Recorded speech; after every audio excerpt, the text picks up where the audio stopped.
Okay, here I am again. This time I'll do the structures of the digestive system. Again, the pulmonary and digestive structures will all be on the same practical exam. Starting with this list, which is now called Structures of the Digestive System to Know.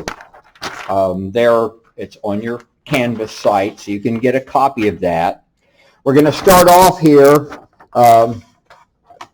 Typical stuff. We have your lips and your mouth. Here, let's turn this down. Lips, the mouth, the oral cavity. This whole thing is a nasal cavity, the oral cavity. Again, you're going to have the hard palate, the soft palate, the uvula.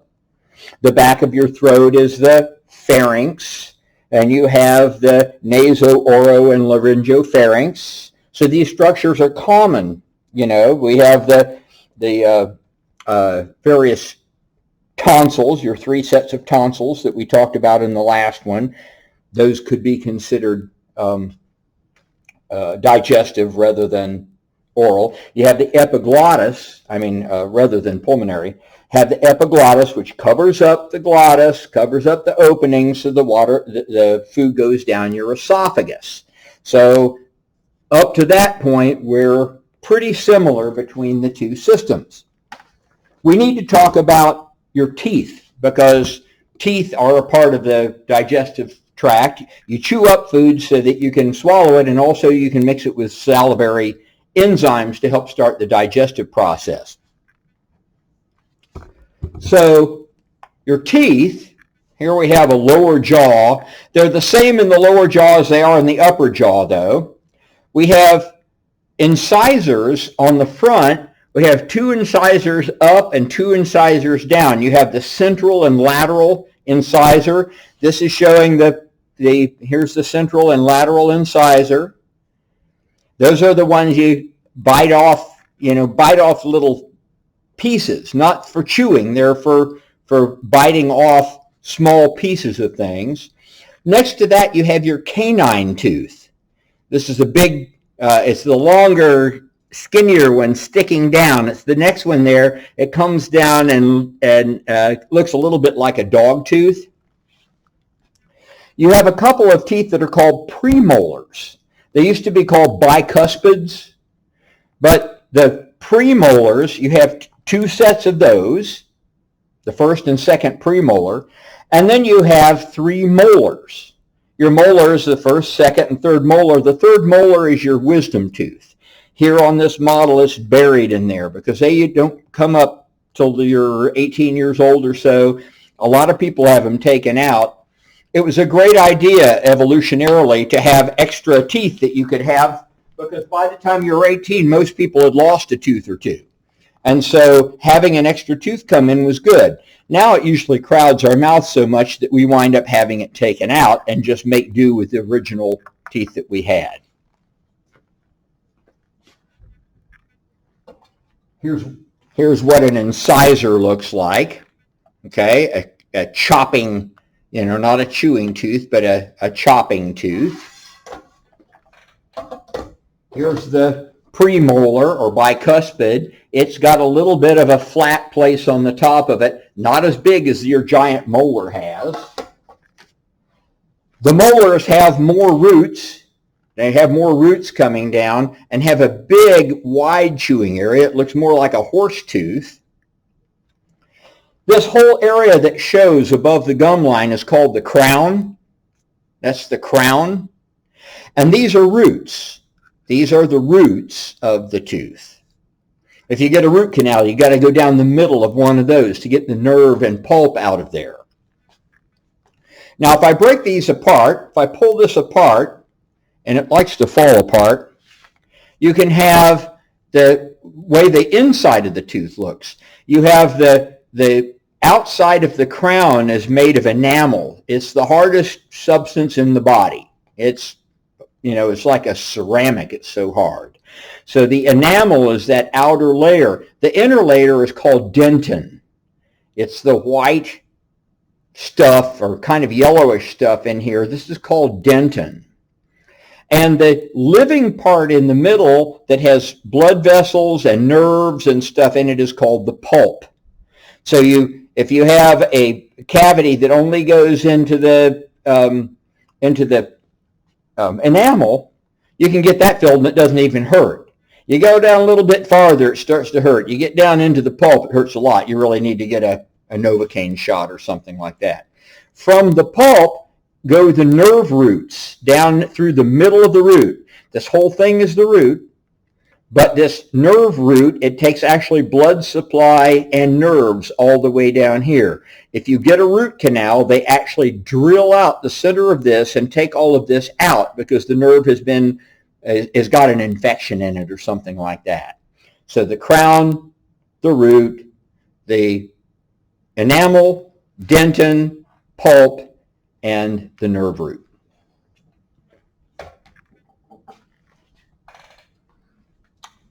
Okay, so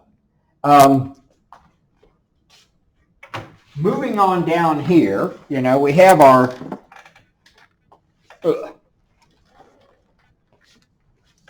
okay. So we're moving downward. We've got our the back of our throat here, the pharynx. We have the epiglottis up here that's going to cover up a little bit lower here. Yeah, cover up the airway, so that food doesn't go down into your lungs. Here we have the vestibular folds. Remember that, and then the vocal cords are right below it. So it shows a little bit better on this, although they don't look very realistic. Vestibular fold on the top, the false vocal cord. There's your true vocal cords. But that's for the other system.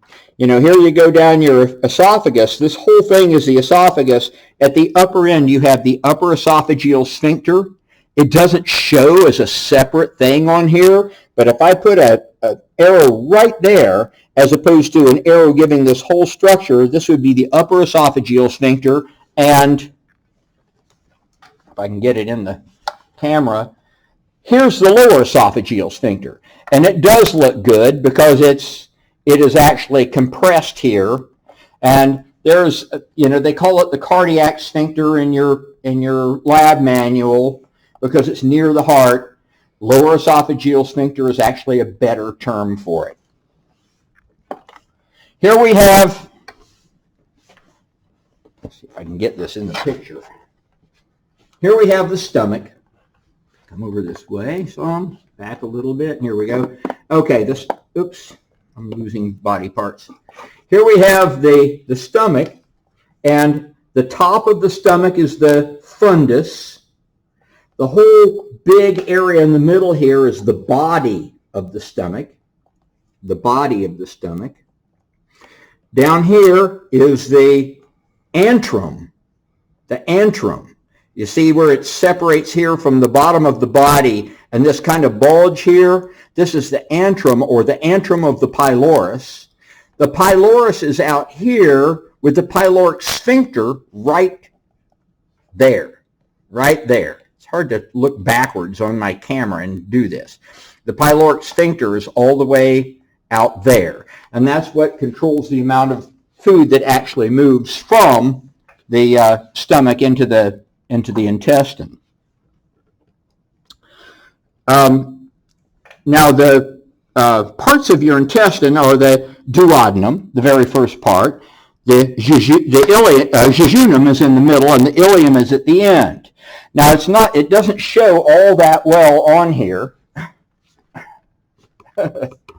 Yeah. See if we can, yeah. Where they're separated, because they really don't look different from each other. But if I want you to say the duodenum, I'll pick the very proximal end. Right up here. If I want you to say the ileum, I'll go with the very distal end. You can't make a mistake. If you're right at the end, that's got to be part of the ileum. So the duodenum, the jejunum is the middle, the ileum is the end. The cecum of the large intestine is right here. This round thing here with the appendix sticking off the bottom of it. And you can see from the ileum into the cecum, there's a little valve here. It's called the ileocecal valve. There's your ileocecal valve. From this area, the cecum, the feces moves upward in the ascending colon. It goes across the transverse colon, getting out of the picture again. It goes down the descending colon, and then it goes into the sigmoid colon. Now I'm going to show you that a little bit better.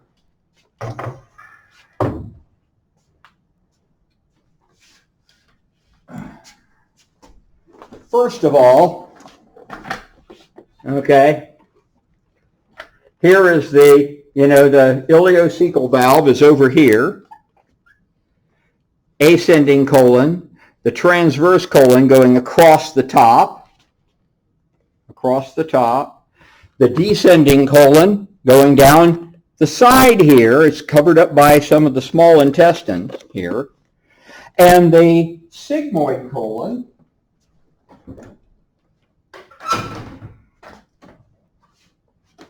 shows on this model where the small intestine has been taken out. See, the sigmoid looks like an S. From here up and back down again, you can see it on the model here. It's kind of hidden back in there, but this is the sigmoid colon. It's S-shaped and heads downward toward the rectum. These individual bumps are the haustra. Each one of these is a haustra. So if I put an individual arrow and I say we're looking at this one bump, call it a haustra. If I put an arrow showing this whole segment, this would be the descending colon.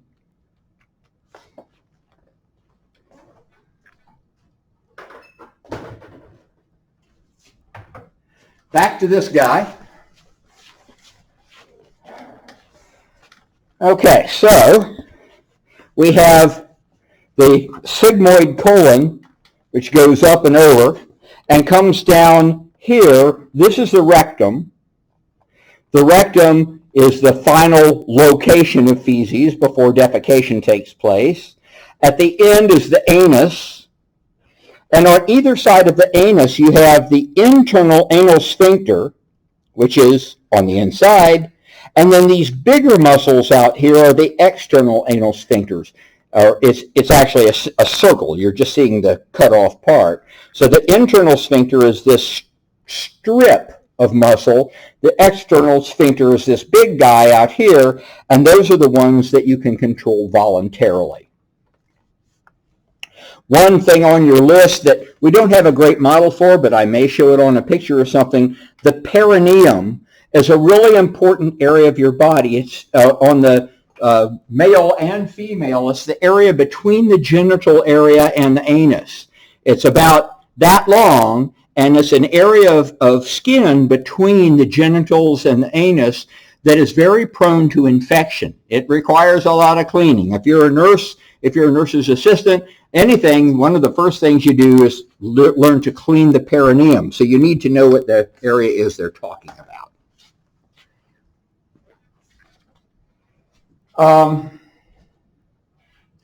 The mesentery, this is this layer on top that kind of holds everything in is called the omentum. But the mesentery is the whole network of connective tissue, blood vessels and nerves and everything that kind of surrounds all of this stuff. The mesentery, so if you have a mesenteric, you have the upper mesenteric artery, the lower mesenteric artery, remember those? They just supply that whole general area with blood and the like. We can see the liver up here. We can see the stomach below it. So that's a start. If you take the liver out of the way and the stomach out of the way, take the liver and the stomach out of the way, you can see the pancreas, the spleen. Here's the spleen. There's the pancreas. And right down the middle of the pancreas is the pancreatic duct, which dumps into the duodenum along with bile from the bile duct at what's called the sphincter of Oddi, or the hepatopancreatic sphincter. It's the same thing. Hepatopancreatic means liver and pancreas. It comes together at this one place and dumps in your digestive enzymes and your bile into the intestine right as soon as food gets there so you can absorb it.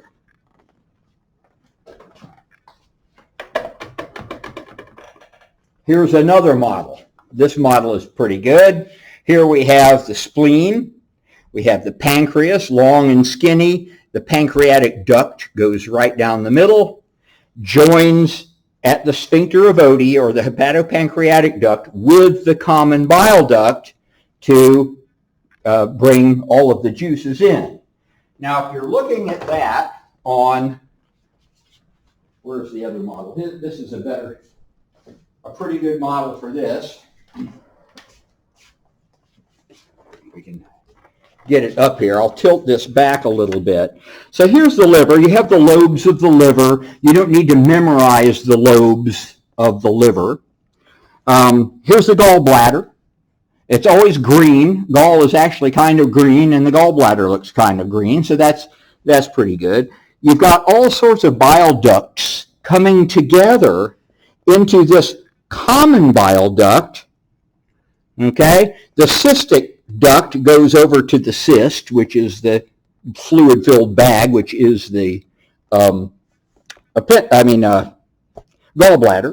Okay, but the common bile duct goes from all of this gathering stuff. It goes down here. You can see the common bile duct come down right here and join with the pancreatic duct at the hepatopancreatic sphincter, or the sphincter of Oddi.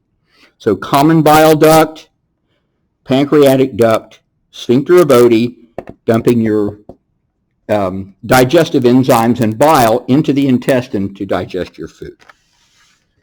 Okay. Anything else I have missed? The lobes of the liver. The only other thing I think I even failed to mention in the respiratory system, because we were talking about that. Remember that the right side of the lungs have 3 lobes. That's why we had 3 lobar bronchi on that side. The left has 2. So you ought to be able to do the upper, middle, and lower lobe on the right, or the upper and lower lobe on the left. You ought to be able to identify those pretty easily on the test as well.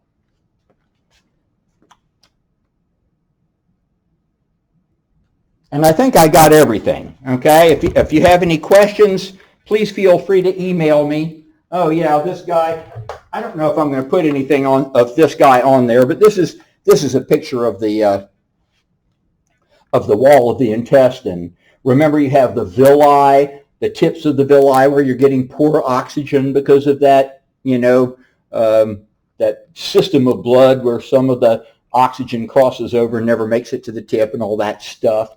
So you have your ciliated columnar epithelial, not ciliated, but villi on the top in the intestine. Ciliated in the lungs, villi and microvilli in the intestine. You have your muscle layers, your submucosal plexus in here for causing digestive juice to flow.